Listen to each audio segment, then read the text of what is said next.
ನಮಸ್ಕಾರ ವೀಕ್ಷಕರೇ, ಜ್ಯೋತಿರ್ವಾಸ್ತು ಸಂಖ್ಯಾಶಾಸ್ತ್ರ ವಿಜ್ಞಾನ ವಿಶೇಷ ಕಾರ್ಯಕ್ರಮಕ್ಕೆ ಸ್ವಾಗತ.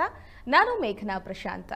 ಯಾವ ರಾಶಿಗೆ ಶುಭವಿದೆ, ಯಾವ ರಾಶಿಗೆ ಅಶುಭವಿದೆ, ಯಾವ ರಾಶಿಗೆ ಗುರುಬಲ ಇದೆ, ಯಾವ ರಾಶಿಗೆ ರಾಜಯೋಗ ಇದೆ, ಮತ್ಯಾವ ರಾಶಿಗೆ ಗಂಡಾಂತರ ಇದೆ ಅಂತ ತಿಳಿದುಕೊಳ್ಳಲು ಪ್ರತಿಯೊಬ್ಬರು ಕಾತುರದಿಂದ ಕಾಯ್ತಾ ಇರ್ತಾರೆ.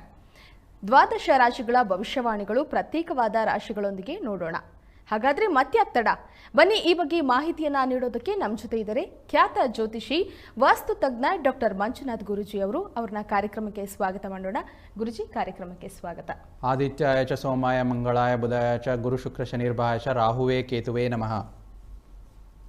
ಗುರುಜಿ, 2025 ಮಕರ ರಾಶಿಯ ಸಂಪೂರ್ಣ ಭವಿಷ್ಯ ಹೇಗಿದೆ ಗುರುಜಿ?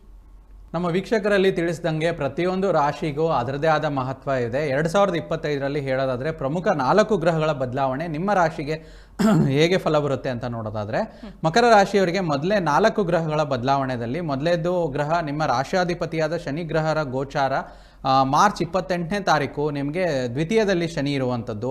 ಆ ದ್ವಿತೀಯ ಶನಿ ನಿಮಗೆ ಜನ್ಮ ಶನಿಯಾಗಿ ತೃತೀಯ ಸ್ಥಾನಕ್ಕೆ ಹೋಗಿರೋದ್ರಿಂದ ಮಕರ ರಾಶಿಯವರಿಗೆ ಮೊದಲೇದಾಗಿ ಪೂರ್ಣ ಪ್ರಮಾಣದಲ್ಲಿ 7.5 ಬಿಟ್ಟು ಹೋಗುವಂಥದ್ದು. ಇದು ತುಂಬ ಖುಷಿ ವಿಚಾರ. ಯಾಕಂದರೆ ಮಕರ ರಾಶಿಯವರು ಇಷ್ಟು ದಿನ ನೊಂದು ಬೆಂದು ಬಸವಳಿದಿದ್ದಾರೆ. ಈ ವಿಚಾರದಲ್ಲಿ ನೋಡೋದಾದರೆ ಮಕರ ರಾಶಿಯವರಿಗೆ ಎರಡನೇ ವಿಚಾರ ನೋಡೋದಾದರೆ ಬಹು ಪ್ರಮುಖವಾಗಿ ಒಂದು ಗುರುಗ್ರಹದ ಒಂದು ಗೋಚಾರ. ತೃತೀಯ ಮತ್ತು ವ್ಯಯಾಧಿಪತಿಯಾದ ಗುರುಗ್ರಹ ನಿಮಗೆ ಪಂಚಮ ಸ್ಥಾನದಲ್ಲಿ ಗೋಚರಿಸ್ತಿರುವಂಥದ್ದು. ಮೇ 15ನೇ ತಾರೀಕು ಗುರು ಷಷ್ಠ ಭಾವ ಅಂತಂದರೆ ಉಪಚಯ ಸ್ಥಾನಕ್ಕೆ ಹೋಗ್ತಿರುವಂಥದ್ದು.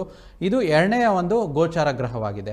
ಮೂರನೇ ಗ್ರಹದ ಗೋಚಾರ ನೋಡೋದಾದರೆ ರಾಹುಕೇತುವ ಗೋಚಾರ, 3 ಮತ್ತು 4ನೇ ಗ್ರಹದ ಗೋಚಾರ 20 ಮೇ ನಂತರ ಮೀನಸ್ಥಿತ ರಾಹು ಮತ್ತು ಕನ್ಯಾಸ್ಥಿತ ಕೇತು ಅಪ್ರದಕ್ಷಿಣೆಯಾಗಿ ಮೀನದಿಂದ ರಾಹು ಗ್ರಹವು ಕುಂಭರಾಶಿಗೆ ಬರುವಂಥದ್ದು ಮತ್ತು ಕನ್ಯಾ ರಾಶಿ ಸ್ಥಿತ ಕೇತು ಗ್ರಹವು ಸಿಂಹರಾಶಿಗೆ ಅಂದರೆ ದ್ವಿತೀಯ ಮತ್ತು ಅಷ್ಟಮಕ್ಕೆ ಬರುವಂಥದ್ದು ಗ್ರಹ ತುಂಬ ಒಂದು ಶುಭಕರ ವಾತಾವರಣ ನಿರ್ಮಾಣವಾಗುತ್ತೆ. ಈ 4 ಗ್ರಹಗಳ ಬದಲಾವಣೆ ಬಹುಮುಖ್ಯವಾಗಿ ನಿಮ್ಮ ರಾಶಿಯ ಮೇಲೆ ತುಂಬ ಪ್ರಭಾವ ಬೀರುವಂಥದ್ದು.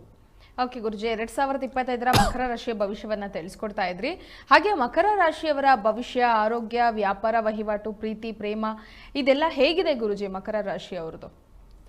ನಮ್ಮ ವೀಕ್ಷಕರಲ್ಲಿ ನೋಡೋದಾದರೆ ಬಹುಮುಖ್ಯವಾಗಿ ಆರೋಗ್ಯ. ಯಾಕಂದರೆ ಆರೋಗ್ಯವೇ ಭಾಗ್ಯ. ಆರೋಗ್ಯ ಇದ್ದರೆ ಅಲ್ವಾ ಎಲ್ಲ ಇರುವಂಥದ್ದು. ಆ ವಿಚಾರವಾಗಿ ನೋಡೋದಾದರೆ ಆರೋಗ್ಯದಲ್ಲಿ ಈ ವರ್ಷದಲ್ಲಿ ತುಂಬ ಒಳ್ಳೆಯ ಸ್ಥಿತಿ ನಿರ್ಮಾಣ ಮಾಡುತ್ತೆ. ಬಟ್ ಆದರೂ ಕೂಡ ಒಂದು ಶನಿಯ ಗೋಚಾರ ದ್ವಿತೀಯ ಸ್ಥಾನದಲ್ಲಿ ಶನಿ ಇರೋದ್ರಿಂದ ಶನಿ ಬಂದು ನಮಗೆ ದ್ವಿತೀಯ ಸ್ಥಾನ ಅಂದರೆ ಬಾಯಿನ ಸೂಚಿಸುತ್ತೆ, ಗಂಟಲನ್ನು ಸೂಚಿಸುತ್ತೆ. ಸ್ವಲ್ಪ ಮಕರ ರಾಶಿಯವರಿಗೆ ಗಂಟಲು ಮತ್ತು ಬಾಯಿ ಸಮಸ್ಯೆ ಮತ್ತು ಹಲ್ಲಿನ ಸಮಸ್ಯೆ ಅಂತ ಹೇಳ್ತೀವಿ. ಅದರಲ್ಲಿ ಸ್ವಲ್ಪ ಶನಿ ಬಂದು ನಮಗೆ ಜನನಾಂಗದ ಸಮಸ್ಯೆ ಕೂಡ ಇರುವಂಥದ್ದು ಮತ್ತು ಪ್ರತಿಯೊಂದು ಜಾಯಿಂಟ್ ಪೇನ್ಸ್ನ ಕಾರಕ ಶನಿಗ್ರಹ ಆಗಿರೋದ್ರಿಂದ ಸ್ವಲ್ಪ ಜಾಯಿಂಟ್ ಪೇನ್ಸು ಮತ್ತು ಬ್ಯಾಕ್ ಪೇನ್ಸು ಮತ್ತು ಹಲ್ಲು ನೋವು ಬರುವಂಥದ್ದು ನಾವು ಇಲ್ಲಿ ಕಾಣ್ತೀವಿ. ಸೊ ಅದೇ ರೀತಿ ಸ್ವಲ್ಪ ಶನಿ ಬಂದು ವಾಯುತತ್ವ ಗ್ರಹ ಆಗಿರೋದ್ರಿಂದ ಸ್ವಲ್ಪ ಶನಿಗೆ ನಾವು ಡೈಜೆಷನ್ ಅಂತ ಹೇಳ್ತೀವಿ, ಪಚನಕ್ರಿಯೆ ನಿಧಾನ ಆಗುವಂಥದ್ದು. ಪಚನಕ್ರಿಯೆ ಎಲ್ಲ ಆಗ್ತಿರುವಂಥದ್ದು ಹೊಟ್ಟೆ ಭಾಗದಲ್ಲಿ. ಸೊ ಹೊಟ್ಟೆ ಭಾಗದಲ್ಲಿ ಪಚನಕ್ರಿಯೆ ನಿಧಾನ ಆಗಿರುವಂಥದ್ದು, ಸ್ವಲ್ಪ ವಾಯು ಜಾಸ್ತಿ ಆಗುವಂಥದ್ದು. ಇದಕ್ಕೆ ಸಿಂಪಲ್ ಪರಿಹಾರ ಆದಷ್ಟು ಹೆಚ್ಚು ಈ ಮಕರ ರಾಶಿಯವರು ಸ್ವಲ್ಪ ನಿಧಾನವಾಗಿರುವಂಥ, ಎಷ್ಟು ಆರಾಮವಾಗಿ ವಾಕಿಂಗ್ ಆಗಿರ್ಬೋದು, ಒಂದು ಲಘುವಾದ ವ್ಯಾಯಾಮಗಳನ್ನು ಮಾಡ್ಕೊಳ್ಳುವಂಥದ್ದು ಮತ್ತು ಬಾಡಿನ ಬ್ಯಾಲೆನ್ಸ್ ಮಾಡ್ಕೊಳ್ಳೋಂಥದ್ದು ತುಂಬ ಮುಖ್ಯವಾಗುತ್ತೆ. ಮೊದಲ 3ನೇ ತಿಂಗಳು ಈ ಒಂದು ಹೆಚ್ಚು ಈ ಹೊಟ್ಟೆ ಸಂಬಂಧಿತವಾಗಿರುವಂಥ ಗ್ಯಾಸ್ಟ್ರಿಕ್ ಪ್ರಾಬ್ಲಮ್ಸ್ನ ಮಕರ ರಾಶಿಯವರು ಸ್ವಲ್ಪ ಕಾಳಜಿ ತಗೋಬೇಕಮ್ಮ. ಅದರಲ್ಲಿ ಸ್ವಲ್ಪ ಬ್ಯಾಕ್ ಪೇನು ಮತ್ತು ಜಾಯಿಂಟ್ ಪೇನ್ಸ್ ಬಗ್ಗೆ ತುಂಬ ವಿಶೇಷವಾಗಿ ಕಾಳಜಿ ವಹಿಸಿದರೆ ಮುಂದಿನ ಬರುವಂಥ ಏಪ್ರಿಲ್ ತಿಂಗಳಿಂದ ಒಂದು ಆರೋಗ್ಯದ ವಿಚಾರದಲ್ಲಿ ತುಂಬ ಚೇತರಿಕೆ ನಾವು ಮಕರ ರಾಶಿಯವರಲ್ಲಿ ಕಾಣ್ತಾ ಬರ್ತೀವಿ. ಓಕೆ ಗುರುಜಿ, ಮಕರ ರಾಶಿಯವರ ಆರೋಗ್ಯ ಭವಿಷ್ಯವನ್ನ ನೀವು ತಿಳಿಸ್ಕೊಡ್ತಾ ಇದ್ರಿ.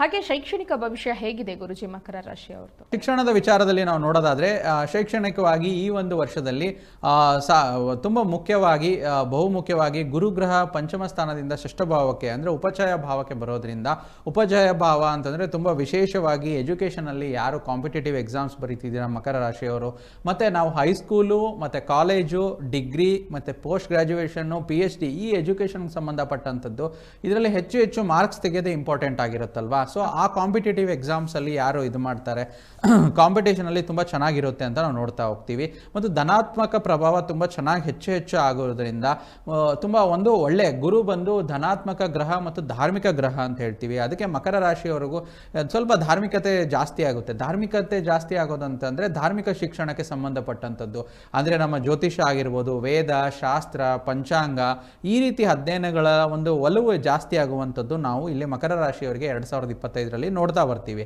ಮತ್ತು ಮೆಮೊರಿ ಪವರ್ಗೆ ಕಾರಕವಾದಂಥ ಗ್ರಹ ಬುಧ ಗ್ರಹರು ತುಂಬ ಅನುಕೂಲಕರ ಪರಿಸ್ಥಿತಿ ನಿರ್ಮಾಣ ಆಗೋದ್ರಿಂದ ಸ್ವಲ್ಪ ಮೆಮೊರಿ ಪವರ್ ಜಾಸ್ತಿ ಆಗುವಂಥದ್ದು. ಮತ್ತು ಯಾರು ಸಂಶೋಧನೆ ವಿದ್ಯಾರ್ಥಿಗಳು ಮತ್ತು ವಿಜ್ಞಾನಕ್ಕೆ ಸಂಬಂಧಪಟ್ಟಂಥ ವಿದ್ಯಾರ್ಥಿಗಳು ಮಕರ ರಾಶಿಯವರು ಯಾರಿರ್ತಾರೋ ಈ ವರ್ಷದಲ್ಲಿ ನಿಮಗೆ ತುಂಬ ಪ್ರಮುಖವಾಗಿ ಬಹುಮುಖ್ಯವಾದ ಅಂಕಗಳು ಬರುತ್ತೆ. ಮತ್ತು ಒಳ್ಳೆಯ ಒಂದು ಅದರಲ್ಲಿ ನಿಮಗೆ ಸ್ಕೋಪ್ ಅಂತ ಹೇಳ್ತೀವಿ ರಿಸರ್ಚ್ ಸ್ಟೂಡೆಂಟ್ಸ್ಗೆ ತುಂಬ ಚೆನ್ನಾಗಿ ಸಿಗುತ್ತೆ. ಓವರಾಲ್ ಆಗಿ ನೋಡೋದಾದರೆ ಶೈಕ್ಷಣಿಕವಾಗಿ ಮಕರ ರಾಶಿಯವರಿಗೆ ಈ ವರ್ಷದಲ್ಲಿ 2025ರಲ್ಲಿ ಮಾರ್ಚ್ ನಂತರ ತುಂಬ ಏಳಿಗೆ ಇರುವಂಥದ್ದು ನಾವು ನೋಡ್ತಾ ಹೋಗ್ತೀವಿ. ಓಕೆ ಗುರುಜಿ, ಈಗ ಮಕರ ರಾಶಿಯವರ ಶೈಕ್ಷಣಿಕ ಭವಿಷ್ಯವನ್ನು ತಿಳಿಸ್ಕೊಡ್ತಾ ಇದ್ರಿ. ಹಾಗೆ ಮಕರ ರಾಶಿಯವರ ವ್ಯಾಪಾರ ವಹಿವಾಟು ಹೇಗಿದೆ ಗುರುಜಿ? ಮಕರ ರಾಶಿಯವರಿಗೆ ವ್ಯಾಪಾರ ವಹಿವಾಟುಗಳನ್ನು ನೋಡೋದಾದರೆ ಸ್ವಲ್ಪ ಮಿಶ್ರ ಫಲ ಅಂತ ಹೇಳ್ಬೋದು. ಯಾಕಂದರೆ ಜನ್ಮ ಶನಿ ಮೊದಲನೇ 3 ತಿಂಗಳು 4 ತಿಂಗಳು ಸಿಕ್ಕಾಪಟ್ಟೆ ಟ್ರಬಲನ್ನು ಕೊಡುವಂಥದ್ದು ಸ್ವಲ್ಪ ಆದಷ್ಟು ಕೂಡ. ಮತ್ತು ತೃತೀಯ ಮತ್ತು ವ್ಯಯಾಧಿಪತಿ ಅಂದರೆ ಕಷ್ಟಪಡುವಂಥ ಗ್ರಹ ನಿಮಗೆ ಗುರು, ತೃತೀಯ ವ್ಯಯಾಧಿಪತಿ ಷಷ್ಠ ಭಾವಕ್ಕೆ ಬರೋದ್ರಿಂದ ಸ್ವಲ್ಪ ಸಾಲ ಸೋಲಗಳು ವ್ಯಾಪಾರ ವಹಿವಾಟುಗಳಲ್ಲಿ ಜಾಸ್ತಿ ಆಗುವಂಥದ್ದು. ಮತ್ತು ನಿಮ್ಮ ಹಣ ಕೊಟ್ಟಿರ್ತೀರಾ, ಎಲ್ಲೋ ಒಂದು ಹಣ ಸಿಕ್ಕಾಕೊಳ್ಳುವಂಥದ್ದು. ಅದಕ್ಕೆ ವ್ಯಾಪಾರ ವಹಿವಾಟುಗಳಲ್ಲಿ ಆದಷ್ಟು ಕ್ರೆಡಿಟನ್ನು ಕೊಡಬೇಡಿ ಅಂತ ನಾವು ಮಕರ ರಾಶಿಯವರಿಗೆ ತಿಳಿಸ್ತಾ ಬರ್ತೀವಿ. ಆ ಒಂದು ಬಹುಮುಖ್ಯವಾಗಿ ಆದಷ್ಟು ಒಂದು ಸಾಲಗಳು ಜಾಸ್ತಿ ಆಗುವಂಥದ್ದು ಈ ವರ್ಷದಲ್ಲಿ. ಆದಷ್ಟು ಸಾಲ ಕಮ್ಮಿ ಮಾಡ್ಕೊಳ್ಳಿ. ವ್ಯಾಪಾರ ವಹಿವಾಟದಲ್ಲಿ ನೀವು ಕ್ರೆಡಿಟ್ನ ಕೊಡಬೇಡಿ. ಹೆಚ್ಚು ಎಕ್ಸ್ಪ್ಯಾನ್ಷನ್ ವಿಚಾರವಾಗಿ ಕೂಡ ಮಾಡಬೇಡಿ ಅಂತ ಒಂದು ಸಜೆಷನ್ಸು ವ್ಯಾಪಾರದಲ್ಲಿ ನೋಡ್ತಾ ಬರ್ತೀವಮ್ಮ. ಓಕೆ ಗುರುಜಿ, ವ್ಯಾಪಾರ ವಹಿವಾಟಿನ ಬಗ್ಗೆ ತಿಳಿಸ್ಕೊಡ್ತಾ ಇದ್ರಿ. ಮಕರ ರಾಶಿಯವರ ವೃತ್ತಿ ಜೀವನ ಹೇಗಿದೆ ಗುರುಜಿ ಈ ವರ್ಷದ್ದು? ವೃತ್ತಿ ಜೀವನದಲ್ಲಿ ನೋಡೋದಾದರೆ ಸ್ವಲ್ಪ 3 ತಿಂಗಳು ಜನ್ಮ ಶನಿ ಇರೋದ್ರಿಂದ ಸ್ವಲ್ಪ ಇಂಬ್ಯಾಲೆನ್ಸಸ್ ಜಾಸ್ತಿ ಇರುವಂಥದ್ದು. ಇದು ನಿಮಗೆ ಆದಷ್ಟು ಒಂದು 3-4 ತಿಂಗಳು ನೀವು ಸ್ವಲ್ಪ ತಾಳ್ಮೆ ತಗೊಳ್ಳಿ. ಅದಾದ ನಂತರ ಮುಂದಿನ ಒಂದು ಬರುವಂಥ ಯೋಗ ನಿಮಗೆ 4ನೇ ತಿಂಗಳು ಅಂದರೆ ಏಪ್ರಿಲ್ 2025 ನಂತರ ಒಂದು ರಾಜಯೋಗದ ಒಂದು ಥರ ನಿಮಗೆ ಒಂದು ಫೀಲಿಂಗ್ ಬರುತ್ತೆ. ಅಂದರೆ ನಿಮಗೆ ವೃತ್ತಿ ಜೀವನದಲ್ಲಿ ಇಂಪ್ರೂವ್ಮೆಂಟ್ ಸಿಗುವಂಥದ್ದು, ಹೆಚ್ಚು ರೆಕಗ್ನೈಸೇಷನ್ ಸಿಗುವಂಥದ್ದು ಕೆಲಸ ಕಾರ್ಯಗಳಲ್ಲಿ. ಅಂದರೆ ನಿಮಗೆ ಈ ಒಂದು ಆಫೀಸಲ್ಲಿ ಕೆಲಸ ಮಾಡ್ತಾ ಇದ್ದೀರಾ, ನಿಮಗೆ ಇಷ್ಟು ದಿನ ಎಷ್ಟೇ ನಿಮಗೆ ಪದೋನ್ನತಿ ಬೇಕು ಅಥವಾ ನಿಮ್ಮ ಯಾರು ಮೇಲಾಧಿಕಾರಿಗಳಿಂದ ಬಯಸ್ಕೊಂತಿರ್ತೀರಾ ಅಥವಾ ಅವ್ರ ಕಡೆಯಿಂದ ಏನೋ ಹೆಚ್ಚು ಪದೋನ್ನತಿ ಇಲ್ಲ ಅಥವಾ ಏನೋ ಒಂದು ಸಮಸ್ಯೆ ಆಗ್ತಿದೆ ಅಂತಂದರೆ ಈ ಒಂದು 2025ರಲ್ಲಿ ಮಾರ್ಚ್ ನಂತರ ಇವರಿಗೆ ತುಂಬ ಚೆನ್ನಾಗಾಗುವಂಥದ್ದು ಇಲ್ಲಿ ನಾವು ನೋಡ್ತಾ ಬರ್ತೀವಿ. ಮತ್ತು ಆದಷ್ಟು ಯಾರು ಗೌರ್ಮೆಂಟ್ ಎಕ್ಸಾಮ್ನ ಬರೀತಿದ್ದೀರಾ, ಯಾಕಂದರೆ ಗೌರ್ಮೆಂಟ್ ಎಕ್ಸಾಮ್ಗೆ ಕಾರಕ ಆದ ಸೂರ್ಯಗ್ರಹರು ನಿಮಗೆ ಏಪ್ರಿಲ್ ತಿಂಗಳಲ್ಲಿ ನಿಮ್ಮ ರಾಶಿನ ದಾಟಿ ಮುಂದೆ ಹೋಗೋದ್ರಿಂದ ಗೌರ್ಮೆಂಟ್ ಎಕ್ಸಾಮ್ಸ್ ಬರೆಯೋರಿಗೆ ಮಕರ ರಾಶಿಯವರಿಗೆ ಈ ವರ್ಷ ಚೆನ್ನಾಗಿದೆ. ಅಂದರೆ ಗೌರ್ಮೆಂಟ್ ಕೆಲಸ ಆಗುವಂಥದ್ದು, ಎಕ್ಸಾಮ್ಸಲ್ಲಿ ಸಕ್ಸಸ್ ಸಿಗುವಂಥದ್ದು, ಒಂದು ನಿಮಗೆ ಗೌರ್ಮೆಂಟ್ ರಿಲೇಟೆಡ್ ಅನುಕೂಲಗಳಾಗುವಂಥದ್ದು. ಆಮೇಲೆ ಮತ್ತೆ ಯಾರು ಸರ್ಕಾರಿ ಕೆಲಸದಲ್ಲೇ ಆಲ್ರೆಡಿ ಇದ್ದೀರಾ, ಅಂದರೆ ಈಗ ನೀವು ಆಲ್ರೆಡಿ ವೃತ್ತಿಯಲ್ಲಿ ಸರ್ಕಾರಿ ಉದ್ಯೋಗಗಳಾಗಿದ್ದರೆ ವೃತ್ತಿಯಲ್ಲಿ ಅವ್ರಿಗೂ ಕೂಡ ಈ ವರ್ಷದಲ್ಲಿ ಏಳಿಗೆ ಸಿಗುವಂಥದ್ದು ಮತ್ತು ಪದೋನ್ನತಿ ಸಿಗುವಂಥದ್ದು ನಾವು ಮಕರ ರಾಶಿಯವರಿಗೆ ವೃತ್ತಿಯಲ್ಲಿ ಈ ರೀತಿ ನೋಡ್ತಾ ಬರ್ತೀವಿ. ಓಕೆ ಗುರುಜಿ, ವೃತ್ತಿ ಜೀವನದ ಬಗ್ಗೆ ತಿಳಿಸ್ಕೊಡ್ತಾ ಇದ್ರಿ. ಹಾಗೆ ಮೇಯ್ನ್ ಆಗಿ ಆರ್ಥಿಕ ಪರಿಸ್ಥಿತಿ ಹೇಗಿದೆ ಗುರುಜಿ ಮಕರ ರಾಶಿಯವರದು? ನೋಡಿ, ಆರ್ಥಿಕ ಪರಿಸ್ಥಿತಿ ಸ್ವಲ್ಪ ಸಾಡೆ ವಿಚಾರದಲ್ಲಿ ನಾವು ನೋಡ್ದಂಗೆ ಹೇಗೆ ವೃತ್ತಿ ಜೀವನಕ್ಕೆ ಮೊದಲೇ 3 ತಿಂಗಳು ಸಮಸ್ಯೆ ಬಂತು ಮತ್ತು ವ್ಯಾಪಾರದಲ್ಲಿ ಸಮಸ್ಯೆ ಬಂತು. ಆರ್ಥಿಕತೆ ಮಕರ ರಾಶಿಯವರಿಗೆ 3ರಿಂದ 4 ತಿಂಗಳು ಸ್ವಲ್ಪ ಹೆಚ್ಚು ವ್ಯಯ ಜಾಸ್ತಿ. ಅಂದರೆ ಎಷ್ಟೇ ನೀವು ಖರ್ಚನ್ನು ಇದ್ದರೂ ಕೂಡ ಅದನ್ನು ಕಂಟ್ರೋಲ್ ಮಾಡೋಕ್ಕಾಗದೇ ಇರುವಂಥದ್ದು, ಪೋಲಾಗುವಂಥದ್ದು ನಾವು ಇಲ್ಲಿ ನೋಡ್ತಾ ಹೋಗ್ತೀವಿ. ತದನಂತರ ನಿಮಗೆ ಸ್ವಲ್ಪ ಸಾಲ ಬಾಧೆ ಆಗಿರ್ಬೋದು, ಋಣ ಬಾಧೆ ಆಗಿರ್ಬೋದು, ಈ ವಿಚಾರದಲ್ಲಿ ಹೆಚ್ಚು ನಾವು ನೋಡ್ತಾ ಬರ್ತೀವಿ. ಆದಷ್ಟು ಹೊಸದು ಏನಾದರೂ ಸಾಲವನ್ನು ತಗೋಬೇಕಾದ್ರೆ ಅಥವಾ ಹೊಸದು ಏನಾದರೂ ಇನ್ವೆಸ್ಟ್ಮೆಂಟ್ ಮಾಡಬೇಕಾದ್ರೆ ಆರ್ಥಿಕತೆ ವಿಚಾರದಲ್ಲಿ ಸ್ವಲ್ಪ ಈ ವರ್ಷ ಒಂದು ನಾಜೂಕತೆಯಿಂದ ಹೆಜ್ಜೆ ಇಡಿ ಅಂತ ನಾವು ಒಂದು ಮಕರ ರಾಶಿಯವರಿಗೆ ಸಜೆಷನ್ಸ್ ಕೊಡ್ತಾ ಬರ್ತೀವಿ. ಯಾಕಂದರೆ ಈ ವರ್ಷದಲ್ಲಿ ಆರ್ಥಿಕತೆ ಜೀವನ ಅಷ್ಟೊಂದು ಶುಭಕರವಾಗಿರೋದಿಲ್ಲ. ಇವರ ವೃತ್ತಿ ಆಗಿರ್ಬೋದು ಅಥವಾ ಇವರು ವ್ಯಾಪಾರ ವಹಿವಾಟುಗಳಾಗಿರ್ಬೋದು, ಆದಷ್ಟು ಏನೋ ಒಂದು ಸ್ವಲ್ಪ ಏಳಿಗೆ ವಿಚಾರದಲ್ಲಿ ಮೊದಲನೇ 4 ತಿಂಗಳಂತೂ ತುಂಬ ನಾಜೂಕತೆಯಿಂದ ಇರಬೇಕು. ತದನಂತರ ಏಪ್ರಿಲ್ ನಂತರ ಆರ್ಥಿಕ ಜೀವನದಲ್ಲಿ ಸ್ವಲ್ಪ ವೃದ್ಧಿ ಆಗುವಂಥದ್ದು ಮತ್ತು ಧನಾತ್ಮಕವಾಗಿ ಇವರಿಗೆ ಹೆಚ್ಚು ನಾವು ನೋಡ್ತಾ ಬರ್ತೀವಿ. ಆರ್ಥಿಕ ಜೀವನದಲ್ಲಿ ಏಪ್ರಿಲ್ ನಂತರ ಒಂದು ಜೀವನ ಆರ್ಥಿಕತೆ ಇವರಿಗೆ ಸುಧಾರಿಸುವುದು ಅಂತ ಹೇಳ್ಬೋದಮ್ಮ. ಓಕೆ ಗುರುಜಿ, ಈಗ ಆರ್ಥಿಕ ಪರಿಸ್ಥಿತಿ ಬಗ್ಗೆ ತಿಳಿಸ್ಕೊಡ್ತಾ ಇದ್ರಿ. ಹಾಗೆ ಮಕರ ರಾಶಿಯವರ ಪ್ರೀತಿ ಆಗಿರ್ಬೋದು, ಮದುವೆ, ವೈವಾಹಿಕ ಜೀವನ ಹೇಗಿದೆ ಗುರುಜಿ? ಪ್ರೀತಿ, ವೈವಾಹಿಕ ಜೀವನ, ಮುಖ್ಯವಾಗಿ ನಾವು ಸಂಬಂಧಗಳಂತ ಹೇಳ್ತೀವಿ. ಸಂಬಂಧಗಳ ವಿಚಾರದಲ್ಲಿ ನಾವು ಮಕರ ರಾಶಿಯವರಿಗೆ ನೋಡೋದಾದರೆ ಯಾರು ಮಕರ ರಾಶಿಯವರು ಈ ವರ್ಷದಲ್ಲಿ ಮದುವೆ ಆಗ್ತಿದ್ದೀರಾ, ಆ ಮದುವೆ ಆಗೋರಿಗೂ ಕೂಡ ಸ್ವಲ್ಪ ಗುರುಬಲ ಕಮ್ಮಿ ಆಗ್ತಿದೆ. ನಿಮಗೆ ಪಂಚಮದಿಂದ ಷಷ್ಠ ಭಾವಕ್ಕೆ ಬರೋದ್ರಿಂದ ಆದಷ್ಟು ಈ ವರ್ಷದಲ್ಲಿ ಒಂದು ಏನಾದರೂ ಮದುವೆಗೆ ಸಂಬಂಧಪಟ್ಟಂಥದ್ದು ಏನಾದರೂ ಡಿಸಿಷನ್ಸ್ಗಳಿದ್ದರೆ ಮೊದಲೇ 3 ತಿಂಗಳಲ್ಲಿ ಮಾಡ್ಕೊಳ್ಳೋದು ಒಳ್ಳೆಯದು. ಜನವರಿ, ಫೆಬ್ರವರಿ, ಮಾರ್ಚ್ ತಿಂಗಳಲ್ಲಿ.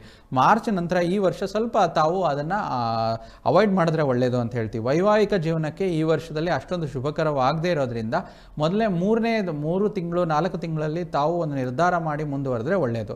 ಏಪ್ರಿಲ್ ನಂತರ ಯಾವುದೇ ನಿರ್ಧಾರಗಳು ಬೇಡ ಅಂತ ಹೇಳ್ತೀವಿ. ಸಣ್ಣ ಪುಟ್ಟ ಮತ್ತೆ ಕುಟುಂಬದಲ್ಲಿ ಷಷ್ಠಭಾವಕ್ಕೆ ಗುರು ಬರೋದ್ರಿಂದ ಸಣ್ಣ ಪುಟ್ಟ ಮಾತುಗಳು ಅಪವಾದಗಳಾಗಿ ತಿರುಗಿ ಕುಟುಂಬದಲ್ಲಿ ಏನೋ ಒಂದು ಕಿರಿಕಿರಿಗಳು ಮತ್ತೆ ಹೆಚ್ಚು ಹೆಚ್ಚು ಸಂಬಂಧಗಳಲ್ಲಿ ಬಿರುಕು ಮಾಡುವಂಥದ್ದು ಈ ವರ್ಷದಲ್ಲಿ ಆಗಿರುತ್ತೆ. ಅದಕ್ಕೆ ಆದಷ್ಟು ತಾಳ್ಮೆ, ನಿಧಾನ ಮತ್ತೆ ಪ್ರತಿಯೊಂದು ವಿಚಾರದಲ್ಲಿ ಮಾತು ಆಡಿದ್ರೆ ಹೋಯ್ತು, ಮುತ್ತು ಹೊಡೆದ್ರೆ ಹೋಯ್ತು ಅನ್ನೋ ಹಾಗೆ ನಿಮ್ಮ ರಾಶಿಯವರು, ಮಕರ ರಾಶಿಯವರು ಎಷ್ಟು ನೀವು ಕೂಲ್ ಆ್ಯಂಡ್ ಕಾಮ್ ಅಂತ ನಾವೇನು ಹೇಳ್ತೀವಿ ಆ ವಿಚಾರ ನೀವು ಇದನ್ನು ಫಾಲೋ ಮಾಡ್ತಾ ಬಂದರೆ ನಿಮಗೆ ತುಂಬ ಒಂದು ಒಳ್ಳೆಯ ವಿಚಾರ ಅಂತ ಹೇಳ್ತೀವಿ.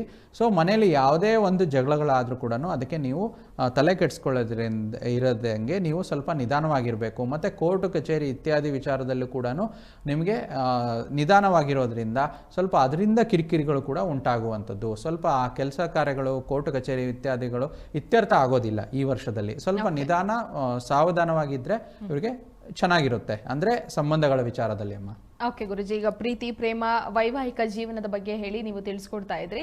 ಹಾಗೆ ಮನೆ ವಿಷಯ ಆಗಿರ್ಬೋದು, ಆಸ್ತಿ, ವಾಹನ ಖರೀದಿ ಬಗ್ಗೆ ಹೇಗಿದೆ ಗುರುಜಿ ಮಕರ ರಾಶಿಯವರ ಭವಿಷ್ಯ? ನೋಡಿ, ಸ್ಥಿರಾಸ್ತಿ ಮತ್ತು ಚರಾಸ್ತಿ ಒಂದು ಖರೀದಿ ವಿಚಾರದಲ್ಲಿ ಮತ್ತೆ ಭೂಮಿ ಖರೀದಿ ವಿಚಾರವಾಗಿ ಮಕರ ರಾಶಿಯವರಿಗೆ ಆದಷ್ಟು ಈ ವರ್ಷದಲ್ಲಿ 3-4 ತಿಂಗಳು ಸ್ವಲ್ಪ ನಿಧಾನ ಆಗಿದೆ. ಆದರೆ ಏಪ್ರಿಲ್ ನಂತರ ಆಸ್ತಿ ಖರೀದಿ, ಮನೆ ಖರೀದಿ ಮತ್ತೆ ಒಂದು ಜಮೀನು ಖರೀದಿ ಇಲ್ಲೆಲ್ಲ ನೋಡ್ತಾ ಬರ್ತಾ ಇದ್ವಿ. ಸೊ ಆ ವಿಚಾರದಲ್ಲಿ ಇವರಿಗೆ ತುಂಬಾ ಒಂದು ಸಪೋರ್ಟ್ ಸಿಗುತ್ತೆ.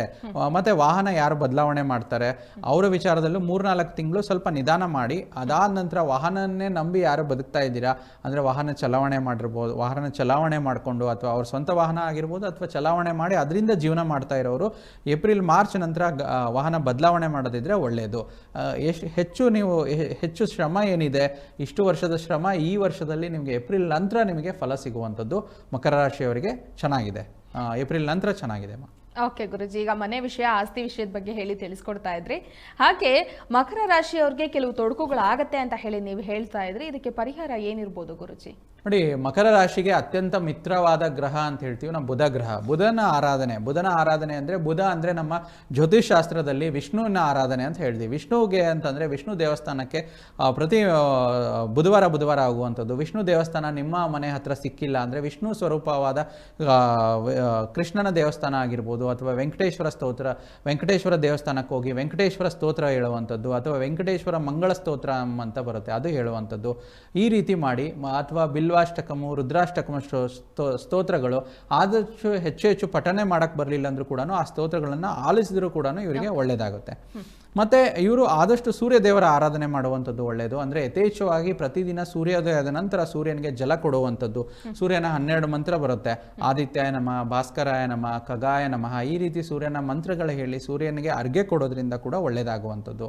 ಮತ್ತು ಯಾವುದೇ ದೇವಸ್ಥಾನದಲ್ಲಿ ನವಗ್ರಹಗಳು ಸ್ಥಿತವಾಗಿರುತ್ತಲ್ಲ, ಆ ನವಗ್ರಹದ ಸ್ಥಿತವಾಗಿರುವಂಥದ್ರಲ್ಲಿ ನವಗ್ರಹ ಪೀಡಾಹಾರ ಸ್ತೋತ್ರಗಳನ್ನು ಕೂಡ ಜಪ ಮಾಡೋದ್ರಿಂದ ಒಳ್ಳೆಯದಾಗುತ್ತೆ. ಮತ್ತು ಕೊನೆಯದಾಗಿ ವಿಷ್ಣು ಸ್ವರೂಪವಾದ ಕೃಷ್ಣನ ದೇವಸ್ಥಾನದಲ್ಲಿ ಬುಧವಾರದಂದು ತುಳಸಿ ಕೊಟ್ಟು ಅರ್ಚನೆ ಮಾಡ್ಕೊಂಡು ಬರೋದ್ರಿಂದ ಕೂಡ ನಿಮಗೆ ಮಕರ ರಾಶಿಯವರಿಗೆ ಒಳ್ಳೆಯದಾಗುತ್ತೆ. ಮತ್ತು ಆದಷ್ಟು ಪ್ರತಿ ಶನಿವಾರದೊತ್ತು ಯಾರು ಕಷ್ಟಕರವಾಗಿರ್ತಾರೋ, ಯಾರು ಬಡವರು ಇರ್ತಾರೋ ಅವರಿಗೆ ಆಹಾರ ಮತ್ತು ಬಟ್ಟೆ ಕೊಡಿಸೋದ್ರಿಂದ ಕೂಡ ತುಂಬ ಚೆನ್ನಾಗಿರುತ್ತಮ್ಮ. ಓಕೆ ಗುರುಜಿ, ಮಕರ ರಾಶಿಯವರ 2025 ವರ್ಷ ಭವಿಷ್ಯವನ್ನ ತಿಳಿಸ್ಕೊಡ್ತಾ ಇದ್ರಿ. ಹಾಗೆ ಅವರ ಆರೋಗ್ಯ, ವ್ಯಾಪಾರ ವಹಿವಾಟು, ಪ್ರೀತಿ, ಮದುವೆ, ವೈವಾಹಿಕ ಜೀವನ ಇದೆಲ್ಲ ಹೇಗಿದೆ ಅಂತ ಹೇಳಿ ನೀವು ತಿಳಿಸ್ಕೊಟ್ರಿ. ಹಾಗೆ ಅದಕ್ಕೆಲ್ಲ ಪರಿಹಾರ ಏನು ಅಂತ ಕೂಡ ತಿಳಿಸ್ಕೊಟ್ರಿ. ಇಷ್ಟೆಲ್ಲ ಮಾಹಿತಿಯನ್ನ ನೀಡೋದಕ್ಕಾಗಿ ತಮಗೆ ಧನ್ಯವಾದಗಳು. ಸರ್ವೇ ಜನೋ ಸುಖಿನೋ ಭವಂತು, ಸಮಸ್ತ ಸನ್ಮಂಗಳಾನಿ ಭವಂತು. ಹಾಗೆ ಗುರುಜಿ ಅವ್ರನ್ನ ಸಂಪರ್ಕ ಮಾಡಬೇಕು ಅಂತ ಅಂದರೆ ಕೆಳಗೆ ಕಾಣ್ತಾ ಇರುವಂತಹ ನಂಬರ್ಗೆ ಕಾಲ್ ಮಾಡಿ ಅವ್ರನ್ನ ಸಂಪರ್ಕ ಮಾಡ್ಬೋದು. ಹಾಗೆ ವಿಶೇಷವಾಗಿ 2025 ವಿಶೇಷವಾದ ವರ್ಷ ಭವಿಷ್ಯ ರಿಪೋರ್ಟನ್ನು ಉಚಿತವಾಗಿ ನೀವು ಗುರುಜಿ ಅವರಿಂದ ಪಡೆದುಕೊಳ್ಬಹುದು. ನೋಡಿದ್ರಲ್ಲ ವೀಕ್ಷಕರೇ, ಇದಾಗಿತ್ತು ಇವತ್ತಿನ ವಿಶೇಷ ಕಾರ್ಯಕ್ರಮ. ನೋಡ್ತಾ ಇರಿ ಪ್ರಜಾಶಕ್ತಿ ಟಿವಿ, ಇದು ನಿಮ್ಮ ಧ್ವನಿ.